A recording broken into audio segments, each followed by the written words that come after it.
Bienvenue dans Chronique d'un ventre qui ne voulait plus vivre parmi les autruches. Confession d'enfant d'addict par Charlotte Hugh. Chronique, la créativité pour avancer.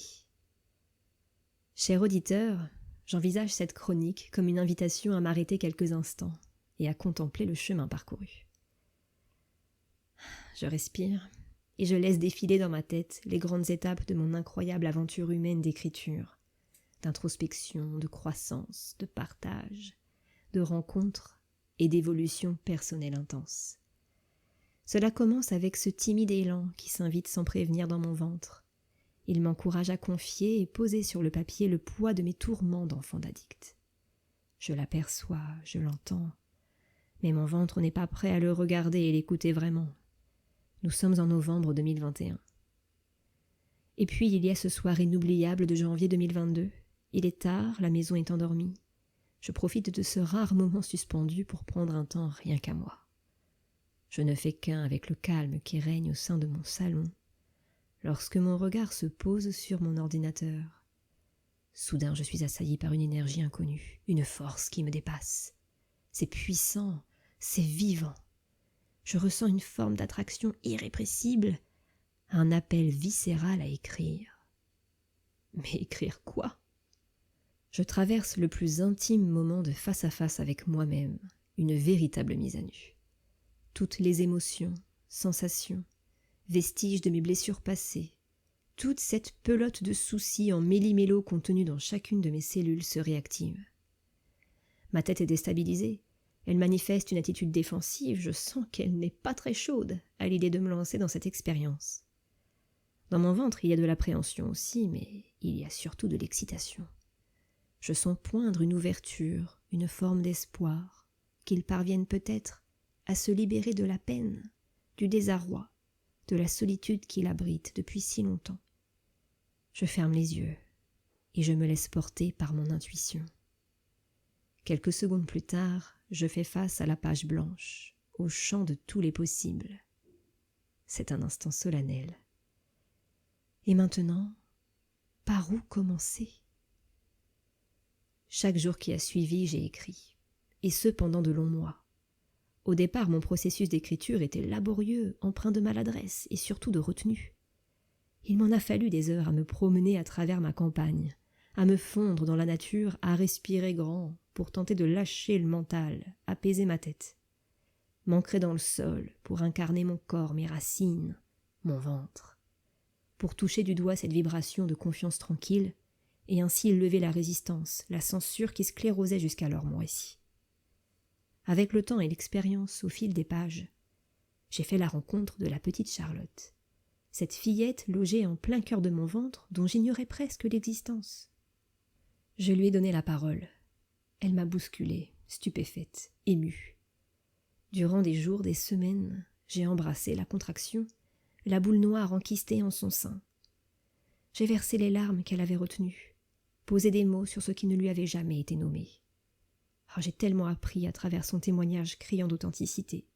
Je l'ai accueillie dans le creux de mes bras de femme devenue une adulte. J'ai serré sur mon cœur de maman la petite fille que j'ai été.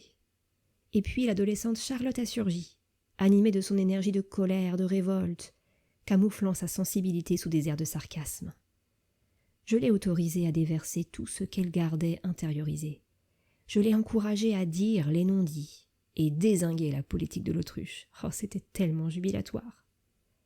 Quelques chapitres plus tard, la Charlotte jeune femme a fait son apparition, suivie de la Charlotte maman. Je leur ai offert à toutes les deux l'espace pour livrer à l'état brut leurs récents traumatismes, pour qu'elles puissent les évacuer, les regarder en face, prendre de la distance avec eux et commencer à en guérir. C'était tout aussi déroutant qu'émouvant d'offrir la parole à ces différentes facettes qui me constituent. Elles avaient tant de choses à vomir, à exprimer, à exorciser. Écrire est devenu thérapeutique, une activité hors espace-temps, un retour à l'unicité. Ça m'a réparée, ou plutôt, c'est venu apaiser la partie en moi qui demeurait écorchée vive, sans que je ne comprenne pourquoi. Au fil des jours, j'ai senti émerger en moi l'énergie de la créativité. J'ai fait la connaissance du fluide, cet élan presque magique qui me pousse à aller toujours plus loin dans mon introspection. Cette force qui fait vibrer mon ventre, le cajole tout en le stimulant à extérioriser ce qu'il renferme. C'est parfois violent, effractant, et en même temps c'est si doux et moelleux. J'avance et je découvre les pouvoirs illimités de la créativité. Plus j'écris et plus je m'aperçois que j'aime jouer avec les mots, recourir à des images et métaphores pour exprimer l'indicible. Ainsi je me décharge du poids de mon fardeau de l'aidant d'enfant d'addict. Je vibre, sublimation et résilience. Jamais je ne m'étais sentie aussi vivante. Au moment où j'écris ces lignes, je repense à la maison de mon enfance, plus particulièrement à la fenêtre qui se situe sur sa façade principale en hauteur. Quand j'étais petite et que je quittais ma chambre, mon cocon, pour rejoindre en bas mes parents dans le salon, cette imposante fenêtre inaccessible me faisait face. Je la regardais et j'avais mal au ventre. Ça me rendait triste.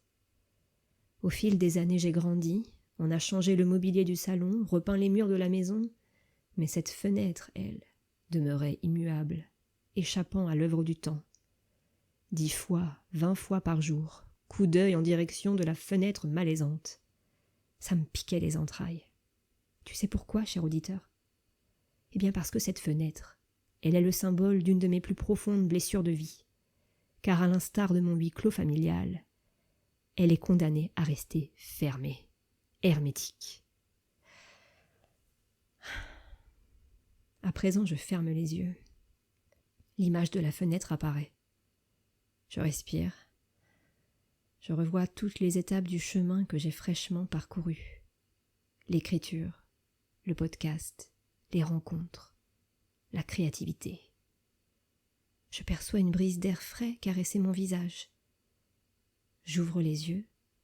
Oh, la fenêtre est ouverte. Fin de la chronique.